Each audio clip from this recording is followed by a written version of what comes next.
Hello everyone, I am Anshu Agrawal. I hope आप सभी की कैट की प्रिपरेशन बहुत अच्छी चल रही है। और आज हम लोग I am Ahmedabad question series का 5th पार्ट सॉल्व करेंगे। इसमें क्वेश्चन नंबर 37 से 45 रहेंगे। और इस वीडियो में भी आप बहुत सारी ऐसी चीज़ें सीखोगे जो आपको पहले से हो सकता है ना पता हो। अगर आपने पार्ट 4 देखा हो, पार्ट 4 में आउट ऑफ 9 क्वेश्चन 8 क्वेश्चन में कम से कम आपको नई नई चीज़ें पता चली होंगी। ठीक है। और काफ़ी कुछ उसमें आपको इन्फॉर्मेशन ऐसी भी मिली होगी कि इन केस उससे रिलेटेड क्वेश्चन कैट में आ गया है ना। अब आई एम अहमदाबाद सीरीज कर रहे हैं तो आ भी सकता है ना। तो आपके डेफिनेटली परसेंटाइल इंक्रीज होंगे। तो आउट ऑफ 16 पार्ट्स आज हम लोग 5th पार्ट कवर करेंगे। इसको भी ध्यान से देखना। आज ज्योमेट्री के आज भी ज़्यादा क्वेश्चन आई एम अहमदाबाद के अभी तक हम जितने भी क्वेश्चंस ले रहे हैं, ज्योमेट्री काफ़ी कुछ दिख रही है हमें, है ना। इससे आप एनालिसिस भी कर सकते हो पूरी वीडियो सीरीज से। और जितने भी स्टूडेंट्स नए नए हमारे चैनल से ऐड हुए हैं, प्लेलिस्ट पे आपको ये questions asked by I am Ahmedabad के पूरे एक प्लेलिस्ट दिख जाएगी, आप उसको फॉलो कर सकते हो। प्लस कैट जेट IFT आपके प्रीवियस ईयर के पूरे पेपर आपको मिल जाएंगे, तो आप वो भी पूरा देख सकते हो, है ना, प्लेलिस्ट में। और टफ से टफ क्वेश्चन के इजी सॉल्यूशंस आपको हमारे चैनल पे ही मिलते हैं। इतना तो समझ में आ गया होगा। और हाँ, कैट 2022 का कोर्स लॉन्च हो गया है। तो अगर आपके कोई पहचान में या कोई भी रिलेटिव या आप तो खैर कैट के बाद ही प्लान करोगे, तो कोई भी कैट 2022 का कोर्स परचेस करना चाहता हो तो अभी ऑफर चल रहे हैं। तो आप हमारी वेबसाइट catipmet.com पे जाके उसको कोर्स परचेस करवा सकते हो। ठीक है। तो इतनी आपकी हेल्प हो रही है तो आप भी थोड़ा करना, है ना। ठीक है। और हाँ, चैनल को सब्सक्राइब नहीं किया हो तो वो कीजिए। ठीक है, शुरू करते हैं। क्वेश्चन नंबर 37 1 to 36 पूरे अच्छे से मेरा एक पर्सनल सजेशन और मान लो, फिर ये वीडियो चालू करते हैं। देखो, 16 पार्ट्स जो हैं, एक मेरी पर्सनल सजेशन, एक पतली सी एक कॉपी ले लो, है ना। आई थिंक इसमें 150 to 200 क्वेश्चन अप्रॉक्स आएंगे क्वांट के, है ना। पूरे क्वेश्चंस लिख के उनके सॉल्यूशन एक बार पूरे करना, है ना। और ये सीरीज को अच्छे से फॉलो करना। मैं गारंटी से बोल रहा हूँ आपके परसेंटेज डेफिनेटली इंक्रीज होंगे। तो इसकी एक अलग से छोटी सी कॉपी जरूर बना लेना। तो मैं अपना ये पार्ट जरूर पूरा करूँगा, आपको बीच में कहीं इसमें वो नहीं करूँगा कि 16 पार्ट्स नहीं बनाए। कैट के पहले पूरे 16 पार्ट्स आपके सामने आएंगे, है ना। ठीक है, चलिए अब शुरू करते हैं। In the figure below, rectangle at corners measure 10 by 20 centimeter. The corner A of rectangle is also a point of circumference of the circle. ये पॉइंट A दिया हुआ है ना। What is the radius of circle? देखो, एक square होगा बाहर। अगर आप ये देखो PQRS एक स्क्वायर होगा। ठीक है। अब ये स्क्वायर क्यों होगा, इसका लॉजिक कमेंट में बताओ। देखो, ऐसी छोटी छोटी आपके बेसिक फंडे बहुत क्लियर होने चाहिए। अब जैसे मैंने देखते से ही बोल दिया कि ये PQRS स्क्वायर होगा। अच्छा, क्वेश्चन में तो कहीं लिखा नहीं है, लेकिन मैंने तो देखते से ही बोल दिया स्क्वायर होगा। इसका रीज़न आप कमेंट सेक्शन में बताओ कि क्यों होगा। ठीक है। तभी आपको समझ में आएगा कि आपके कंसेप्ट अच्छे से क्लियर हैं कि नहीं है, कि आप सिर्फ रट रहे हो। तो सिर्फ रटना बिल्कुल नहीं चाहिए किसी भी चीज़ को, हर चीज़ को समझना चाहिए, है ना। तो कमेंट में आप बताना कि ये स्क्वायर क्यों होगा। ठीक है। अब मैं इसकी एक शॉर्ट ट्रिक आपको बता देता हूँ। ठीक है। तो उसको याद कर लो, एग्जाम में कोई भी क्वेश्चन आएगा आपसे जल्दी हो जाएगा। मान लो ये एक स्क्वायर है, ओह सॉरी, ये एक जो अभी मैंने ब्लैक ब्लैक बनाया है, ये क्या है, रेक्टेंगल। इन्होंने 10 by 20 बोला है, इसको मैं A/B बोल देता हूँ। ये रेक्टेंगल की डायमेंशन कितनी है, A/B की। ठीक है। रेडियस पूछिए सर्कल की, तो सर्कल की जो रेडियस होगी वो होगी A plus B plus √2AB। देखो, मैं बोल सकता हूँ ये फॉर्मूला हो सकता है आप में से कई सारे बच्चों को पहले से ना पता हो। देखो कितना आसान से करवा दिया। अगर अब ये क्वेश्चन IM में आता है ना, तो आप में से कई सारे बच्चे विद इन 30 सेकेंड्स इसका आंसर दे सकते हैं, है ना, क्योंकि अब तो कुछ रह ही नहीं गया इस क्वेश्चन में। ठीक है। तो आराम से कर लोगे। रेडियस क्या होगी, A प्लस B। अब 10 by 20 को लिख देते हैं 10 plus 20 plus √2 into 10 into 20। 10 into 20 200 होगा, और 400 हो गया 400 का। तो 10 प्लस 20, 400 का रूट क्या होता है 20। तो रेडियस क्या आ गई 50। आंसर लो, कितनी आसानी से बता दिया, ऑप्शन सी था ना। काफ़ी इजी तरीका, बहुत सारी चीज़ें आप सीखोगे ऐसे, बस वीडियोस फॉलो करते जाओ। है ना। तो ये जो भी नोट्स बना रहे होगे उसमें ये फॉर्मूला नोट कर लेना, तो इनकेस अगली बार से क्वेश्चन आएगा तो आपको सॉल्व नहीं करना पड़ेगा। ठीक है, इसकी प्रोसेस कमेंट सेक्शन में जिसको पता हो ये फॉर्मूला डिराइव करके बता देना। ठीक, बहुत आसान है, पाइथागोरस लगेगी, हिंट दे दी। 38, v की रेंज दी हुई है -1 से 1, u की रेंज दी है -2 से -1/2, 0.5 मीन्स 1/2 है ना, और z की रेंज भी दी हुई है -2 से -1/2। अब w पूछा है हमसे, इन्हें दिया हुआ है v/z/u। ऑप्शंस पे ध्यान मत दो अभी, नहीं तो आप कंफ्यूज हो जाओगे, है ना। आप खुद ही सोचो, मान लो w की मुझे मैक्सिमम वैल्यू निकालनी है ना। ऑप्शन में भी देखो रेंज दी है, मतलब मिनिमम टू मैक्सिमम दिया है, हम खुद से ही एक वैल्यू निकाल के देख लेते, नहीं तो आप ऐसे सेटिस्फाई करने बैठ गए तो काफ़ी टाइम लगा दोगे। अब अच्छा, अगर मेरे को ये पूरा मैक्सिमम चाहिए, अब मैक्सिमम की क्या कंडीशन होगी, न्यूमरेटर मैक्सिमम और डिनोमिनेटर मिनिमम हो, है ना। तो मोटा मोटा अगर सोचें, अभी साइन पे ध्यान ना दो, तो इसकी -1 से 1 है और ऊपर क्या है v और z, तो पहले न्यूमरेटर पे सोचो, ये रहा v और z, इन दोनों का प्रोडक्ट मैक्सिमम कितना हो सकता है, 2 1 से 2 ही हो सकता है, 2 से बड़ा तो हो नहीं सकता, है ना। साइन पे भी ध्यान मत देना, है ना। से देखो वो 1 और 1 के बीच में ही है, -1 से 1, और ये -2 से 0.5, तो मैक्सिमम प्रोडक्ट इनका 2 ही हो सकता है। अब डिनोमिनेटर मुझे मिनिमम चाहिए, ओवरऑल मैंने अभी भी कहा साइन पे ध्यान ना दो, ओवरऑल मिनिमम वैल्यू देखो कितनी होगी, 1/2 तक जाएगा मिनिमम, है ना। तो 1/2 पर जाके क्या हो जाएगा 2, यानी 2 2 सा 4। अब साइन पे अगर ध्यान दें तो 3 चीजें हैं साइन की, तो 2 को माइनस ले लेंगे तो ऑटोमेटिक प्लस हो जाएगा, है ना। तो ये मैक्सिमम रेंज इसकी 4 तक जा सकती है। सिमिलरली मिनिमम की बात करूं, है ना, तो यही चीज मिनिमम भी हो सकती है, तो -4 से 4 एक आंसर हो सकता है, ऑप्शन बी। और देखो मैक्सिमम में 4 एक ही ऑप्शन में दिख रहा था, तो वैसे भी आपको ज़्यादा दिमाग नहीं लगाना था, सॉल्व करके 4 लगा सकते थे। ये छोटी छोटी सी चीज़ें अगर मेरी ध्यान रखोगे ना, तो आप ऐसे क्वेश्चन जो दिखने में लगते हैं कि टफ है, विद इन 1 मिनट कर लोगे, और यहीं पे आप बाकी लोगों से आगे निकल जाओगे। ठीक है, क्वेश्चन नंबर 39, ये क्वेश्चन मैंने बहुत बार करवाया हुआ आई थिंक, है ना। 6 बॉक्सेस हैं, 1 2 3 4 अप टू 6 के, रेड और ग्रीन कलर की बॉल है, in such a way that at least 1 box contain a green ball, कम से कम एक बॉक्स में ग्रीन बॉल होनी चाहिए। 1 2 3 4 5 6 ऐसे बना लिए। The boxes containing green balls consecutively numbered, green ball consecutive होनी चाहिए, तो पहले मान लेते हैं एक ही ग्रीन है, ओ सॉरी एक ही ग्रीन है, तो चलो 5 रेड कर देता हूँ, एक ग्रीन हो गई। अब मैं मान लेता हूँ 2 ग्रीन, तो कितनी रेड हो जाएंगी, 4 रेड हो जाएंगी। अब 3 ग्रीन ले लेता हूँ, 3 रेड हो जाएंगी। अब 2 रेड ले लेता हूँ, 4 ग्रीन हो जाएंगी।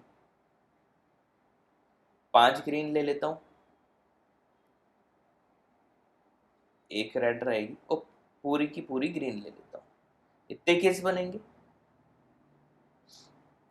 ठीक है, अब इसके टोटल नंबर ऑफ केस क्या होंगे, टोटल कितनी बॉल्स हैं 6, तो factorial 6 divided by r 5 by times repeat है, factorial 5, total 6 case.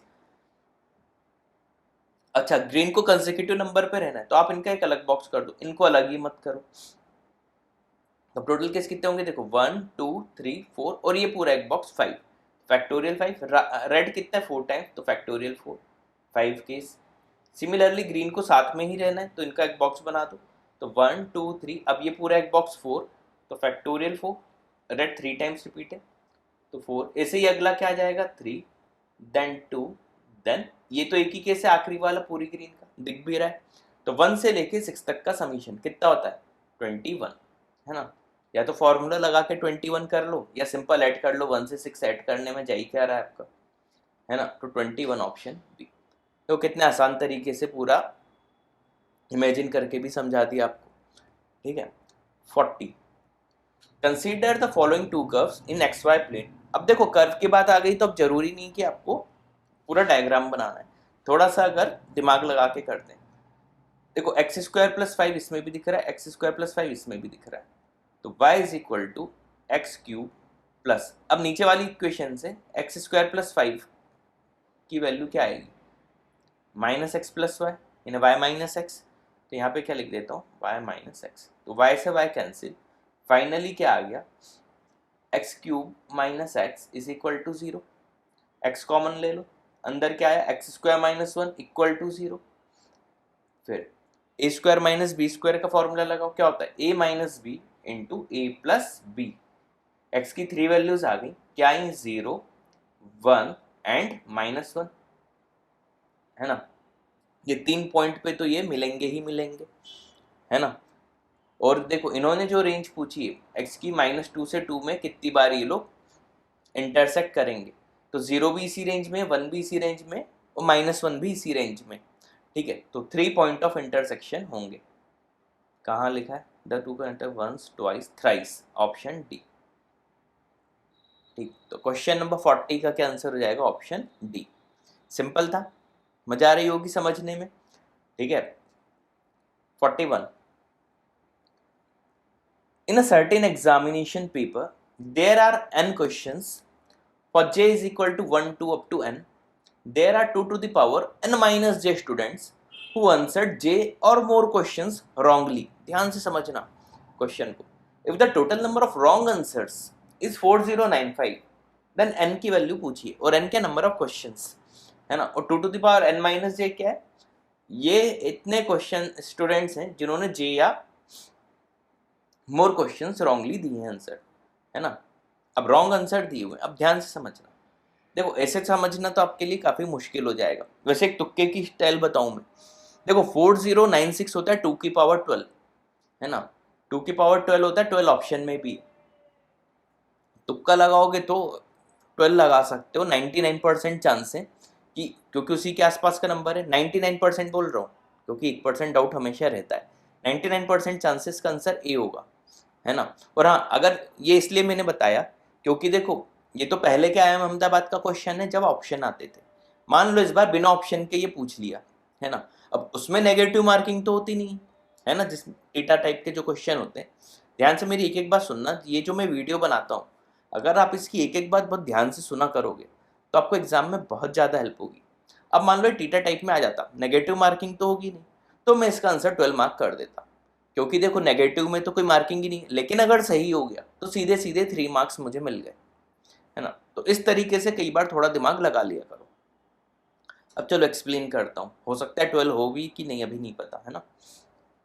n question से मान लेते हैं कि 3 क्वेश्चन से, है ना, अब देखो j की वैल्यू क्या हो सकती है मेरे पास 1 2 या 3, है ना, अब there are 2 to the power n minus students who answered j और मोर क्वेश्चंस रॉन्गली, देखो 2 की पावर पहले क्या कर दूं, n तो 3 रहेगा, पहले 3 के 3 गलत हो गए, है ना, तो 2 की पावर 0 क्या आ गया 1, अब मान लेते हैं आउट ऑफ 3 2 ही गलत हुए, तो ये 2 की पावर 1 आ जाएगा, 2 की पावर 1 क्या होगा 2, अब मान लेते एक ही गलत किया, 2 की पावर 2 क्या होता है 4, तो total number of wrong answers कितने हो गए 7, total number of wrong answers कितने हो गए 7, अब 7 क्या होता है 2 to the power 3 -1, यानी इसको मैं क्या लिख सकता हूँ 2 to the power n -1, क्योंकि n मैंने 3 लिया था, आंसर समझ में आ गया होगा। अब 4095 क्या होता है, देखो पूरा डिराइव कर लिया, 2 to the power 12 4096 -1 4095 आ गया, यानी n की वैल्यू क्या होगी 12, ऑप्शन ए, उम्मीद है डेरिवेशन समझ में आ गया होगा। तो इसे आप एग्जाम में डिराइव भी कर सकते थे, लेकिन हाँ छोटी वैल्यू से डिराइव करना ताकि आपको समझ में आ जाए कि नंबर ऑफ रॉन्ग आंसर्स कैसे आ रहे हैं, ठीक है। अगला 42 का तो मैंने वीडियो कोर्स में भी इस टाइप के बहुत सारे क्वेश्चन कराए, उस सिंपल सी ट्रिक बताई हुई है इनकी, इसमें तो आपको सॉल्व ही नहीं करना है, जब भी डिस्टिंक्ट पॉजिटिव आ जाए, है ना, तो डिस्टिंक्ट को 1 सेकंड के लिए भूल जाया करो, एक्स वाई जेड तीनों इक्वल ले लो, इक्वल ले लोगे तो क्या आ जाएगा x³ + x³ 2x³ 3 4 5 6x3 numerator में अपॉन डिनोमिनेटर में एक्स वाई जेड है वो भी x3 हो जाएगा, इससे कैंसिल 6। अब ध्यान से देखना, अभी तो इक्वल लिया था लेकिन यहाँ पे क्या था, डिस्टिंक्ट। तो डिस्टिंक्ट का मतलब बस ये कर दो आप, इक्वल टू 6 नहीं होगा, क्या होगा, मोर देन 6, बस इक्वल टू की जगह मोर देन 6 कर दो, खत्म। इसका एग्जांपल ले लो, मान लो मैं x लेता 1 तो y तो मैं 1.00001 ले सकता हूँ ना, है ना। तो सॉल्व करने में y को 1 ले लो चलेगा, लेकिन जब फाइनल आंसर लगाओ तो बोल दो मोर देन 6। क्लियर है, क्योंकि है तो डिस्टिंक्ट x और y। ठीक है, ये तरीका याद रखना, आप एक्स वाई जेड को हमेशा क्या ले लेना, इक्वल, और सॉल्व कर लेना इस टाइप का जब भी क्वेश्चन है, ऑप्शन सी। ठीक है, और डिस्टिंक्ट नहीं लिखा होता तो फिर इसका आंसर हो जाता मोर देन और greater than 6, oh sorry, greater than और इक्वल टू 6, है ना, ग्रेटर देन और इक्वल टू 6। अगला 43, a graph may be defined as a set of points connected by lines called edges। Line को edge बोलते हैं तो हमें पता ही, every edge connects a pair of points, हर एज पेयर ऑफ पॉइंट्स को कनेक्ट करती है। Thus a triangle is graph with 3 edge 3 point। देखो जैसे 3 point 1 2 3 कवर कर लिया, 3 हो गए, है ना, 3 एज और 3 पॉइंट्स हो गए। For example triangle is a graph with 3 points of degree 2 each, है ना। अब डिग्री क्या बोल रहे हैं ये लोग, the degree is a point the number of edges connected to it. ठीक है, तो देखो जैसे ये पॉइंट, इससे कितनी एज कनेक्ट है, 2, तो इसकी डिग्री क्या हो गई 2। Consider graph of 12 point, it is possible to reach any point for the number of edges. अब नंबर ऑफ एजेस कितनी होगी, सिंपल है, देखो मिनिमम टू मैक्सिमम जा रहा है, ये सबसे आसान तरीका क्या है, जैसे मान लो ये 3 ही पॉइंट थे ट्रायंगल के केस में, ऐसे बना देता मैं तो बस ऐसे कनेक्ट होती, है ना। तो एच कितनी होती 3 के केस में 2, 4 पॉइंट बना दूं सेम कोलिनियर, 4 में एच कितनी होंगी 1 2 3। अगर मैं n पॉइंट्स बना दूं तो एच कितनी हो जाएंगी n-1, है ना। तो मिनिमम क्या होगा n-1, तो कितने पॉइंट है 12, तो मिनिमम एच कितनी आएंगी 12 - 1 यानी 11। ऑप्शन बी गया, ऑप्शन डी गया।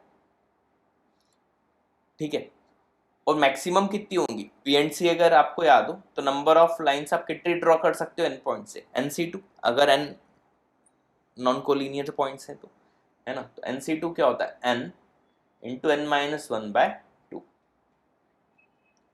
66, ऑप्शन ए। ठीक है, थोड़ा सा एग्जाम्पल बता दें, जैसे मान लो 4 पॉइंट थे ऐसे, ठीक है, 4 पॉइंट है 4c2 करोगे 6 रिजल्ट आएगा। अब 6 देखो कैसे होंगी एज, 1 2 3 4 5 6, समझ में आ गया। तो ये NC2 से आ जाती है नंबर ऑफ लाइंस। ठीक है, तो आंसर क्या हो जाएगा, ऑप्शन ए। इजी था ना। ठीक है, अगला number of positive integer n is in the range 12 से 40 such that product n-1 into n-2, अरे ये डॉट डॉट लगा लेना, dot dot dot into 3 into 2 into 1, ये है। अच्छा, इसको मैं क्या लिख सकता हूँ, n-1 का फैक्टोरियल, है ना। अब पॉजिटिव इंटीजर n पूछे, जो ये जो प्रोडक्ट है ये n से डिवाइड ना हो, तो n-1 फैक्टोरियल अपॉन n, है ना, ये हमेशा ही डिवाइड होगा, कुछ भी वैल्यू लेके देख लो, है ना। ध्यान से सुनना, अभी हमेशा ही डिवाइड होगा n की, आप कुछ भी वैल्यू ले लो। ठीक है, बस एक कंडीशन में डिवाइड नहीं होता, जब n क्या हो प्राइम नंबर, उसके अलावा हमेशा डिवाइड होगा। जैसे आप 2 लो तो 1/2 आएगा, 3 लो तो 2/3 आएगा, 4 लो तो 4 में क्या हो जाएगा फैक्टोरियल 3,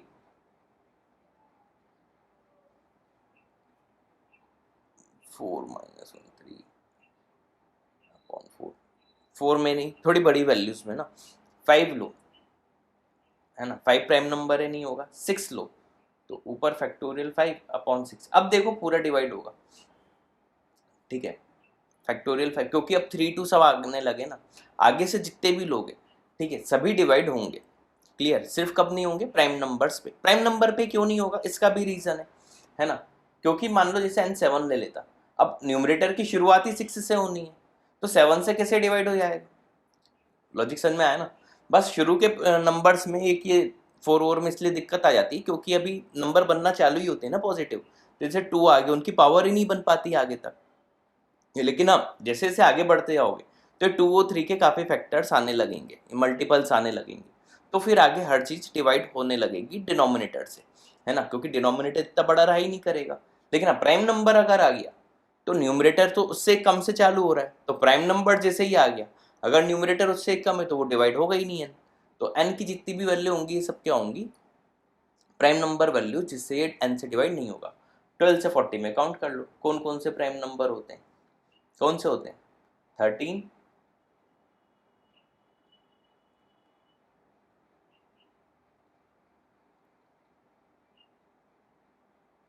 इतने ही होते हैं आई थिंक, 1 2 3 4 5 6 7, ऑप्शन बी। ठीक है, तो 12 से 40 की रेंज में कितने थे? 7 प्राइम नंबर्स। ठीक, अगला आखिरी क्वेश्चन, बहुत अच्छा क्वेश्चन है, ध्यान से देखना। Let T be the set of integers 3 11 19 27, 8 का डिफरेंस है, मतलब एपी चल रही है। अब ऐसे एक सबसेट बनाया टी से जिसमें sum of no two element 470 समीशन नहीं होना चाहिए किसी भी एलिमेंट का। तो देखो अगर मैं फर्स्ट और लास्ट एलिमेंट को ऐड कर रहा हूँ तो 470 आ रहा है, मतलब सेकंड और सेकंड लास्ट में भी 470 आएगा, क्योंकि एपी का रूल होता है फर्स्ट और लास्ट का जो समीशन वही सेकंड और सेकंड लास्ट, वही थर्ड और थर्ड लास्ट। नहीं पता था तो लिख लेना, है ना, ये सब समीशन 470 आएंगे। लेकिन मुझे ही नहीं चाहिए, मतलब ये दो दो के पेयर बना रहे हैं, ये पेयर को ही हटाओ। पेयर को हटाओ का मतलब पूरे जितने भी नंबर आधे ले लो, है ना, आखिरी के आधे हटा ही दो, तो मेरा 470 आ ही नहीं सकता। तो टोटल नंबर्स कितने ही है, फॉर्मूला लगा दो, L is equal to A plus N minus one into T. कितना आ गया? 464/8 प्लस 1, 59। एन की वैल्यू क्या आ गई? 59, है ना। तो अगर 58 नंबर्स ले लो तो 29 हो जाए, और बीच का एक जो नंबर है ना, वो तो अकेले ही हो गया, तो ओवरऑल 30 नंबर्स आएंगे, है ना। तो एन को आप तो यानी टोटल ऐसे कितने केस होंगे जिसमें समीशन 470 ना आए, कितने हो जाएंगे? 30, यानी आप 59 अगर ऑड आ रहा है तो +1/2 कर सकते हो, है ना। तो 60/2 क्या हो जाएगा? 30, क्योंकि 29.5 आएगा, है ना। एक बढ़ा के लिख दो क्योंकि बीच में जो एक अकेला नंबर बच जाएगा, है ना, वो तो अब उसमें ही ऐड होगा तभी इतना आ सकता है रिजल्ट, है ना, लेकिन वो एक ही नंबर है। फिर भी मैं आपको एक कंडीशन बता देता हूँ, है ना, एग्जाम्पल दे देता हूँ ताकि अगर आपके मन में थोड़ा बहुत डाउट भी आया हो तो ना रहे। मान लो ऐसे नंबर आ गए, मैंने जानबूझ के पूरे लिख दिए 9 नंबर से। मैं बोलता हूँ एक सेट बनाना है आपको, और सेट ऐसा बनाना है कि कोई भी दो नंबर ले लो उनका समीशन 10 ना हो, है ना। अब देखो क्या करोगे, वही जो अभी मैंने एपी का लॉजिक बताया था, इन दोनों का समीशन 10, इन दोनों का समीशन 10, इन दोनों का समीशन 10, इन दोनों का समीशन 10। तो देखो टोटल 4 पेयर बने, तो आप 9/2 कर दे तो क्या था? 4.5। 0.5 क्यों बच रहा है? दो दो के पेयर में ये एक अकेला बच गया, तो 4 तो आपके आ ही गए। तो ये 1 2 3 4 ले लो, और इस 5 को भी ले लो, क्योंकि ये 5 जब खुद में ऐड होता तभी 10 दे पाता, अब खुद में तो ऐड करेंगे नहीं, इसलिए मैंने क्या कहा था अभी फॉर्मूला आपको क्या बता दिया। जैसे 9 थे, ऑड नंबर्स आ गए टोटल, तो +1 करके बाय 2 कर दो, है ना, क्योंकि वो नंबर खुद में तो ऐड हो ही नहीं सकता। तो देखो 5 केस आ गए, फॉर्मूले से भी 5 केस आ गए, है ना। अब इनमें से कोई भी दो नंबर ले लो, समीशन 10 आ ही नहीं सकता। लॉजिक क्लियर हो गया? तो वो ये सेम लॉजिक मैंने इस क्वेश्चन में लगाया था। जैसे अगर नंबर ऑफ टर्म्स आपकी ऑड आई, है ना, याद करना, इसलिए मैंने वीडियो की शुरुआत में आपसे क्या कहा था, अलग से कॉपी बना लो IIM अहमदाबाद के सीरीज़ की। IIM अहमदाबाद सीरीज़ में अगर आप अलग से कॉपी बना लोगे तो ये सब पॉइंट जो मैं छोटे छोटे बता रहा हूँ ये सब आप लिख लोगे, तो ये फाइनली आपको बहुत ज़्यादा हेल्प कर देंगे। ठीक है, और अगर इवन आता तो सीधे डिवाइडेड/2 करते, है ना। एक और उसका भी एग्जाम्पल बता देता हूँ। मान लो सिर्फ अगर इतने ही नंबर होते, बोलो ऐसे सेट बनाना है अब इन 8 नंबर्स में से जिसमें कोई भी दो नंबरों का समीशन 9 ना हो, तो हम जानते हैं 9 समीशन कैसे होगा, इन दोनों का इन दोनों का, इन दोनों का और इन दोनों का। टोटल नंबर ऑफ टर्म्स 8 है, तो सीधे 8/2 कर देते 4। तो अब बढ़ाने की जरूरत ही नहीं, या तो आप 1 2 3 4 ले लो, है ना, कोई भी दो नंबरों का समीशन 9 नहीं आएगा। क्लियर? ये आप आखिरी के इधर के 4 नंबर ले लेते। क्लियर? चीज समझ में आ गई?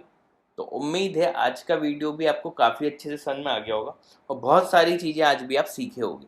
ठीक है, तो देखो मजाक मजाक में 45 क्वेश्चंस हो गए आज, है ना, पार्ट 5 मिला के। तो ऐसे ही अगर आप हमारे चैनल से जुड़े रहोगे, चैनल को सब्सक्राइब करोगे, लाइक करोगे, है ना, और फॉलो भी कर लो अच्छे से, नोटिफिकेशन बेल आइकन इन सब पे क्लिक करो, अच्छा रिस्पांस मिलेगा तो वीडियो बनाने में और मज़ा भी आएगी।